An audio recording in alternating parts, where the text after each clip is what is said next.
Hi friends, இப்போ டேஸ்டியான அரைக்கீரை கடையில் எப்படி பண்ணலாம்னு சொல்லிட்டு பார்க்கலாம்.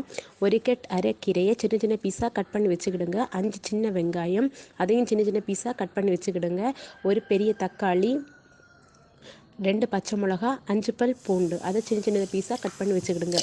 ஒரு மண் சட்டியில் கொஞ்சம் தண்ணி வச்சுட்டு, தண்ணி நல்லா கொதித்த பிறகு நம்ம பாசிப்பருப்பையும் கழுகி அதையும் வேக போட்டுருங்க. பாசிப்பருப்பு ஒரு 50% வெந்த பிறகு நம்ம எடுத்து வச்சிருக்க அரைக்கீரையும் அதுக்கு கூடவே ஆட் பண்ணிவிட்டு வேக விட்டுருங்க.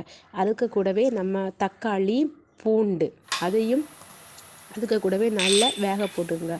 தேவையான அளவு உப்பும் போட்டுட்டு நல்லா வெந்த பிறகு ஒரு கரண்டியை வச்சு நல்லா கடைஞ்சி விட்டுருங்க. அதுக்கு பிறகு ஒரு பேன் வச்சுட்டு எண்ணெய், காஞ்ச மிளகா, கடுகெல்லாம் தாளித்து விட்டுங்க. டேஸ்டியான அரைக்கீரை கடையில் தயாராக இருக்குது.